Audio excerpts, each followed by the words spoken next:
everybody, I'm Jessica Henry Gray and I want to welcome you to my YouTube channel. Today I'm painting in Olmsted Falls, Ohio, and I've got these beautiful waterfalls behind me and I'm excited to share this video with you. So stay tuned and I'll see you on the other side of this intro.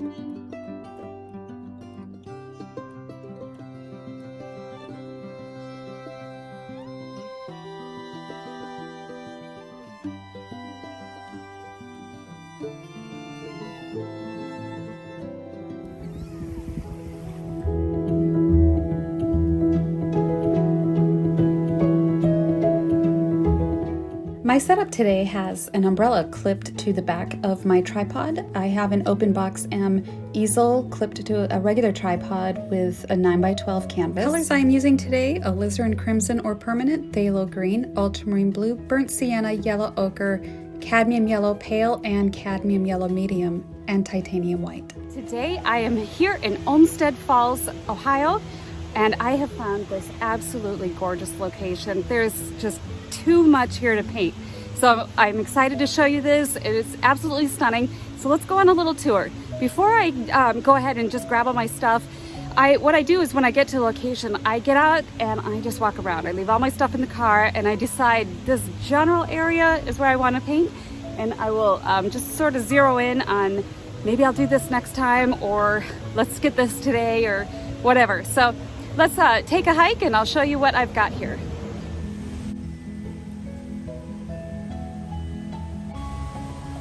Okay, so we're gonna walk down to this area down here where there are some waterfalls. So let's explore that.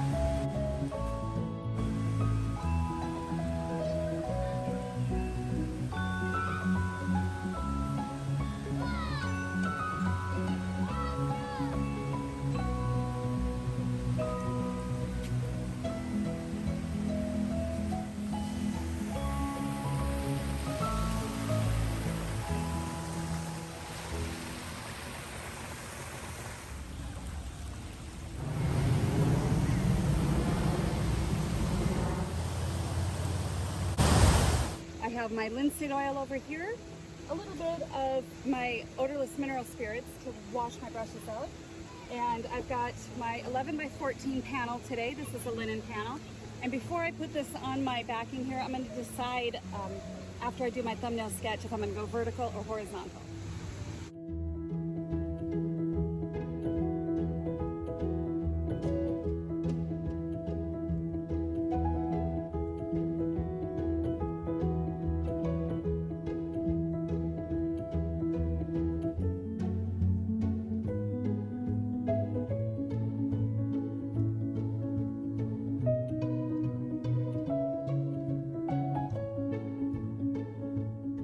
Okay, so the focal area is going to be right in this area with all the rocks and a little bit of waterfall.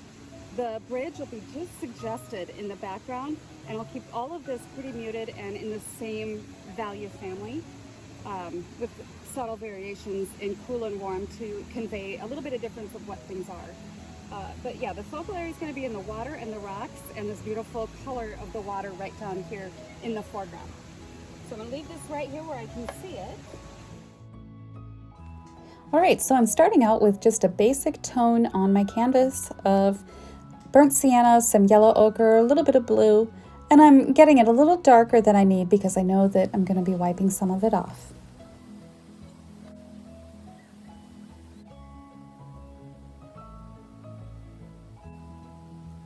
In this part here, I am showing you that this is pretty much blocked in the way that I had it on my thumbnail sketch. And I've just taken a little bit of white to accentuate where I wanted the lighter values in the painting. So I'm still just sort of loosely blocking in the design, and at this point I'm using a little bit of gray color to indicate where the stones are going to be. Sometimes when you know that the lighting is going to be changing pretty quickly, you want to block in just some of the essentials that you need to capture right away. And so this is the scene before me, and there's that bridge that is in the background that I think is just so gorgeous. And I'm going to put that in. I don't really show it much in the video here, just because I was kind of fussy with it, and it takes a long time, but you can get the overall idea of what I'm doing. It was a grayish tone in shadow, with just a little bit of some changes and alterations on it. It's one of those things in a painting that you notice after the fact, and you just kind of, oh yeah, there's a bridge back there.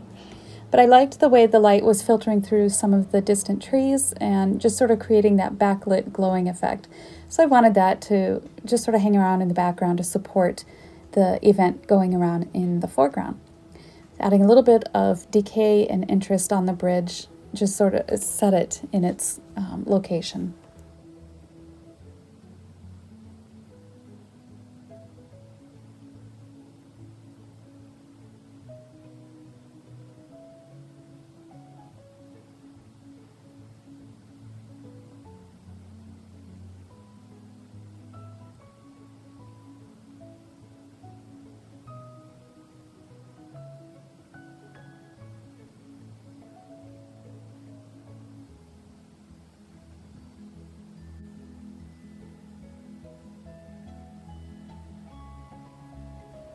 And now I'm blocking in the very important darker masses that are going to frame the lit area in the foreground. So these are very important that they are blocked in as simply as possible. And so I'm keeping them cool as if they were in shadows. There's a little more blue and violet in the dark shadows of the rocks, as well as the deeper greens of the forest. It's probably a little bit difficult to see in the video, but there's more phthalo green and blue in the shadows, a little bit of yellow ochre, but that just keeps it very quiet and shadowy for your greens.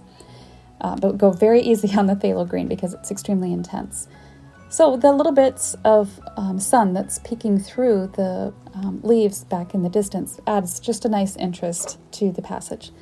So again, the lighting was changing quickly, so I wanted to block in the water and the colors in the water.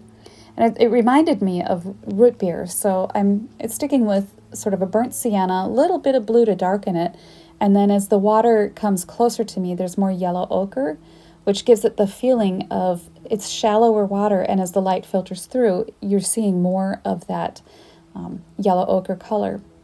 It definitely contributes to the illusion of the light and the shallower water.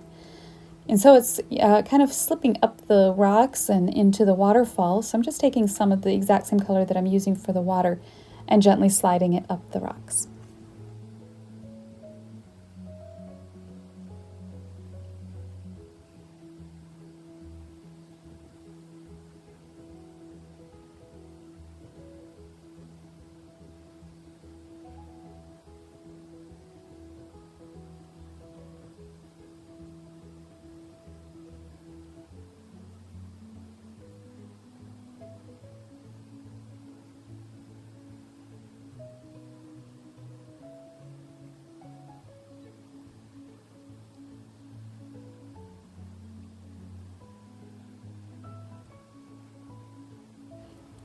As the water reached over to the very shallow parts of the little pool, I did grab in a little bit more of the yellow ochre and the cadmium yellow into that mixture to, again, encourage that shallow water effect.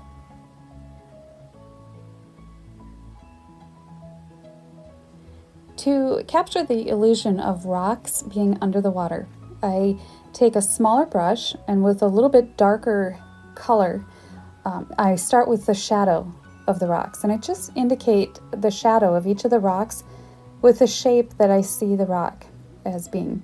So if it's, angled or just a darker little curve or a little swoosh, that's all that gets. And then the top of the rock is just a very light shade of the rock itself, because the light is filtering through the water and it's casting a bit of a shine on the rock, or a little highlight. And so that's how I indicate those rocks under the surface of the water. And then when you put shines and sparkles on the top of the water, all of a sudden those rocks go all the way to the bottom. And it just really is a wonderful optical illusion that you can create.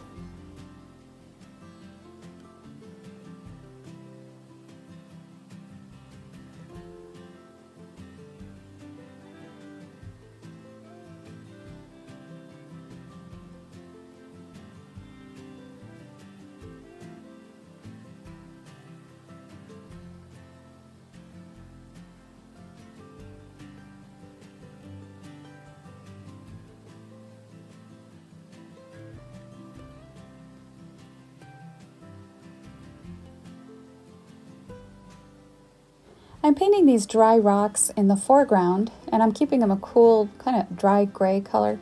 But where they touch the water in certain places, I'm allowing my brush to gently drag over that area to soften some edges, giving the effect of water kind of slipping on the edge of that rock. And also some of the, I will add later some leaves along the shoreline where the water was sort of swishing them up onto the stone.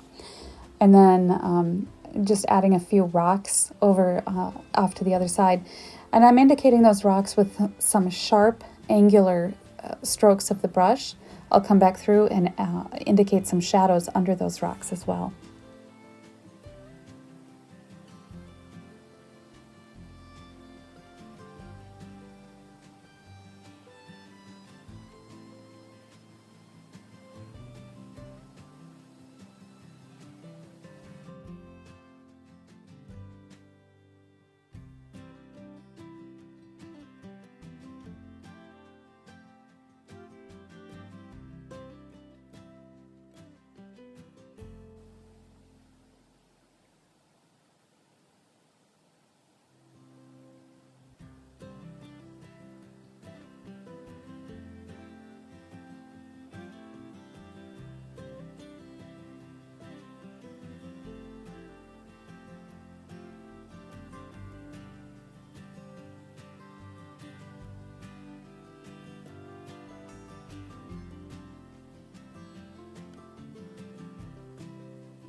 I'm taking some time to go through the painting, and I'm adding a little bit more finesse to the rocks and some of the areas where they either need a little bit of pushing and a little pulling, coming out at us, or softening and going back.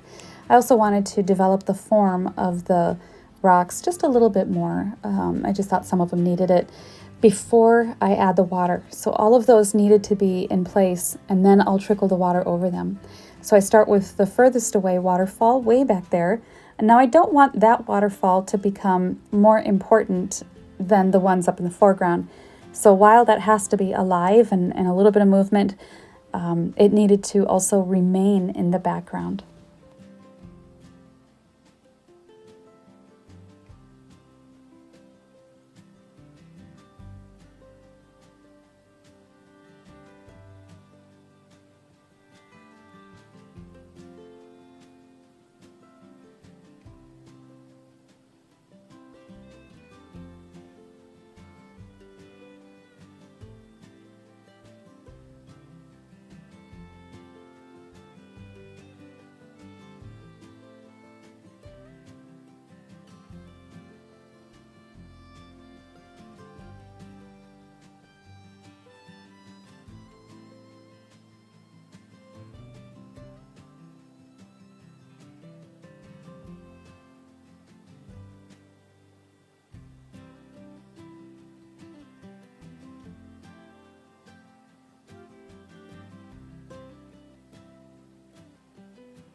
To indicate the rest of the water, the initial attempt, you typically look at the water and you think, okay, it's kind of white, so I'll streak white. But you have to look beyond the highest value first. So in this case, instead of just starting with white, I'm going to add the color that I see just below that, which in many cases is a purple or a blue or sort of a gray under the shines, the bright shines of the water. So I'm starting with that, which sort of gives me that blueprint of where the water is going to flow throughout the rest of this little waterfall feature here. So a little bit of blue-gray trickled here and there, and then as a final touch, I'll come back over with the white sparkles.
I just wanted to add a little bit more interest and information to the rocks, make sure that the third value, the lightest light of the rocks, was appropriately in place. So I'm taking the last bit of time that I work on this painting and just to really kind of give the rocks and the highlights a little bit more finesse.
And now here at the end, I am taking a tiny little brush and I'm adding just some of the round little sparkles that I see on the surface of the water.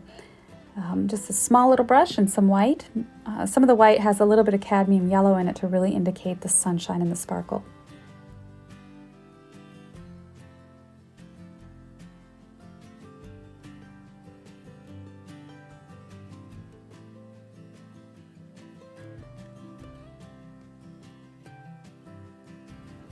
And that pretty much wraps up this video. Thank you so much for joining me, everybody. And I want to encourage you to check out the holiday studio special that I have at the end of this video. The links are all below to my website for this really special opportunity for a lot of my paintings. I mark down to really reasonable prices at this time of the year. Okay, you guys, I'll see you next time. All right, everybody, well, that wraps this up. Thank you so much for joining me, and I hope you enjoyed this video. I really do appreciate it. And be sure that when you do subscribe that you hit the little bell icon, and that will alert you every time I put a new video up. All right, you guys, I will see you next time, and thanks so much for joining me. All right, bye-bye. Hello, everybody, and welcome to my annual holiday studio sale. I am so excited to introduce these to you. Many times I'm asked about paintings that I do for YouTube videos, and other ones from my workshops, and just other paintings I do for fun. They are now available on my website under original art. There's a category called my holiday annual special. So click there and check out the prices. Many of them range from $100 to about $450 for small ones, on up to larger paintings costing a little more. These are paintings that are handpicked by me that are really special. And the ones that I'm showing you here, this is just some of them. Some of these are already gone. They are priced to go quickly. All right, everybody, have a wonderful holiday season, and thank you so much.